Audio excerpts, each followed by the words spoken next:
Warahmatullahi wabarakatuh. Teman-temanku yang hebat dan luar biasa. Jadi kita berbicara lagi permasalahan kita untuk mengaitkan bagaimana kita belajar berbicara dan menulis karya ilmiah.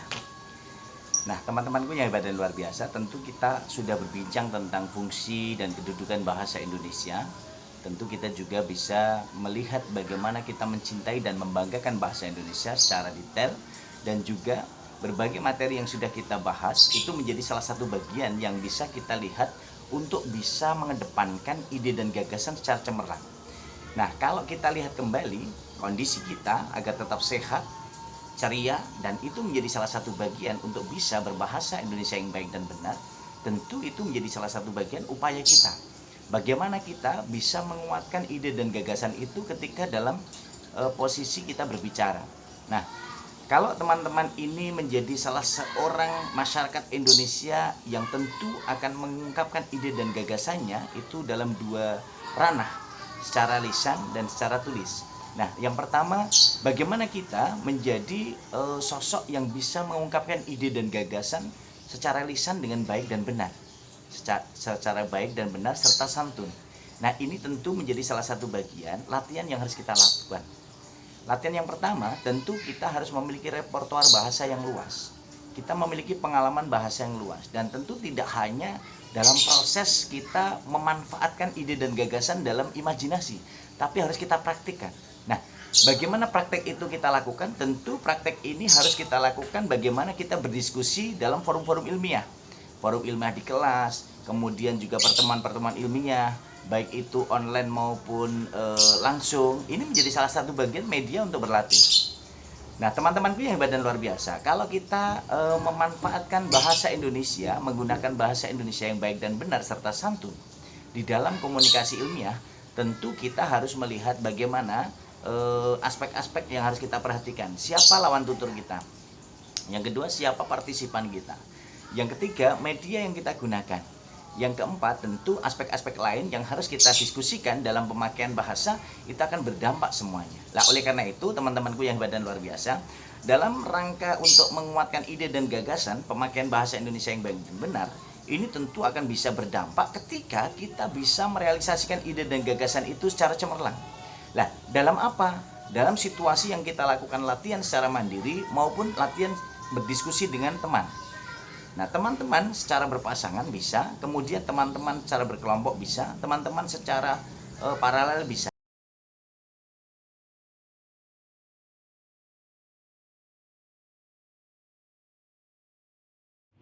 Baru saja telah kita saksikan video dari Bapak Rohmadi yang menyampaikan tentang terampil berbahasa Indonesia lisan dan tulisan dalam berbagai konteks. Terampil dalam berbahasa baik lisan maupun tulisan berarti mampu mengkomunikasikan bahasa dengan baik dan benar pada berbagai konteks, sehingga lawan bicara atau pendengar mampu memahami dengan baik. Kita menganggap bahwa bahasa yang baik adalah bahasa yang benar atau sebaliknya. Bahasa yang benar adalah bahasa yang baik atau bisa juga termasuk ke dalam golongan orang yang terbiasa dengan istilah bahasa Indonesia yang baik dan benar. Namun sebenarnya kita tidak tahu konsep bahasa Indonesia yang baik itu seperti apa dan konsep bahasa Indonesia yang benar itu seperti apa. Bahasa Indonesia yang baik itu berbeda konsepnya dengan bahasa Indonesia yang benar, sehingga bahasa Indonesia yang baik belum tentu benar dan sebaliknya. Seandainya ada orang yang berkata, tolong gunakan bahasa Indonesia yang baik dan benar, baiknya orang itu harusnya paham bahwa satuan bahasa tersebut merupakan kolaborasi dari dua bahasa yang digunakan, agar apa yang hendak dikomunikasikan dapat dengan benar. Jadi dibutuhkan keterampilan untuk mengkolaborasi konsep yang baik dan konsep yang benar agar jalannya komunikasi dapat berjalan dengan benar. Bahasa yang baik cenderung menggunakan kosakata yang tidak baku dan selalu meninggalkan imbuhan yang ada. Ragam ini akan kita temui pada ragam lisan non-formal, sedangkan ragam bahasa yang benar selalu menggunakan kosakata baku dan memiliki pola kalimat dengan fungsi sintaksis yang lengkap, dan ragam ini biasanya akan kita temui pada ragam lisan formal. Contohnya bahasa Indonesia yang baik dan benar itu, bayangkan Anda disuruh oleh ibu Anda belanja kebutuhan dapur di pasar tradisional, dan sesampainya di sana Anda berhadapan dengan seorang ibu yang menjual tomat. Kemudian Anda bertanya kepada ibu itu, "Bu, sekilonya berapa?" Kemudian si ibu penjual menjawab, 5.000 aja dek. "Ya udah, saya ambil 2 ya bu." "Bentar ya dek." Nah, percakapan yang terjadi antara pembeli dan penjual tomat merupakan percakapan non formal atau percakapan yang digunakan sehari-hari, dan dapat Anda lihat percakapan tersebut berjalan dengan lancar. Karena bahasa yang digunakan adalah bahasa yang baik atau bahasa yang mudah dimengerti, bisa Anda perhatikan kosakata-kosakata yang digunakan pada percakapan tersebut. Merupakan kosakata-kosakata yang tidak baku, fungsi sintaksisnya juga tidak lengkap. Tetapi konteks atau situasi yang berlangsung saat itu membantu para partisipan dalam tuntutan tersebut untuk dapat saling mengerti tuntutan satu.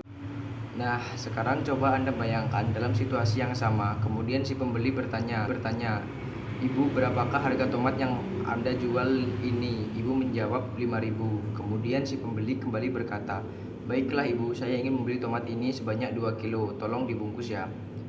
Bisa Anda bayangkan reaksi dari si penjual tomat saat mendengar tuturan yang dikeluarkan oleh si pembeli? Ada dua kemungkinan. Kemungkinan yang pertama, bisa saja si penjual tidak mengerti apa yang hendak disampaikan oleh si pembeli karena bahasanya terlalu tinggi. Padahal kalau kita mau lihat teorinya, pilihan ragam bahasa yang digunakan si pembeli adalah bahasa Indonesia yang benar atau bahasa Indonesia yang mengikuti kaidah, menggunakan kosakata yang baku dan memiliki fungsi sintaksis yang lengkap. Tapi di sini penggunaan ragam tersebut dirasa kurang bijak karena tidak semua orang dapat berkomunikasi dengan bahasa yang formal, apalagi mereka yang tidak mengenyam pendidikan yang tinggi seperti para pedagang di pasar tradisional.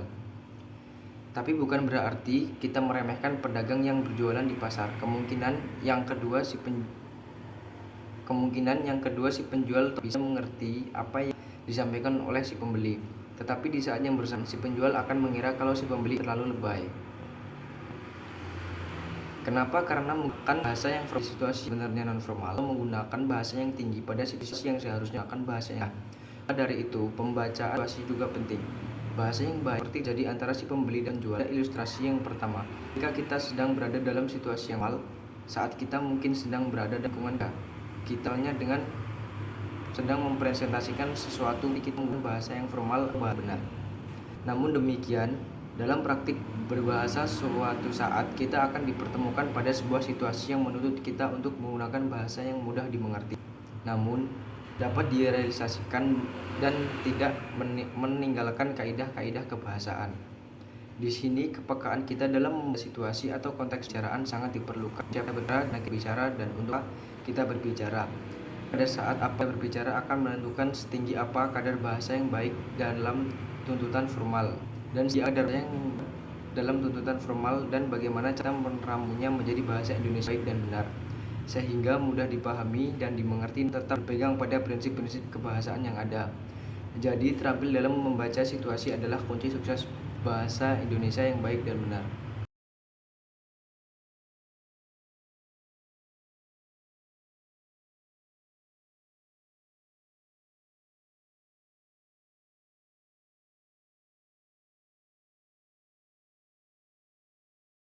Pembahasan selanjutnya yakni mengenai pelestarian bahasa Indonesia.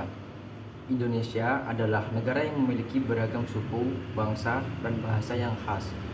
Untuk menyatukan seluruh bangsa di Indonesia, akhirnya lahirlah sebuah bahasa persatuan, yaitu Bahasa Indonesia, yang tertuang dalam Sumpah Pemuda pada tanggal 28 Oktober 1928. Yang pada saat itu, pemuda dari berbagai Nusantara berkumpul untuk menunjukkan kekuatan persatuan yang dimiliki bahasa Indonesia. Oleh karena itu, kita sebagai bangsa Indonesia wajib untuk mempertahankan dan melestarikan bahasa Indonesia, supaya tidak terbawa arus pengaruh budaya asing yang jelas-jelas tidak sesuai dengan bahasa Indonesia. Untuk mempertahankan dan melestarikan bahasa Indonesia, dibutuhkan sikap yang positif yang harus dilakukan dalam kehidupan sehari-hari dengan menggunakan bahasa Indonesia daripada menggunakan bahasa luar, dan bersedia menjaga agar pengaruh asing tidak terlalu berlebihan. Metode dalam pelestarian bahasa Indonesia. Yang pertama, meningkatkan kedisiplinan berbahasa Indonesia. Yang kedua, disiplinan berbahasa Indonesia.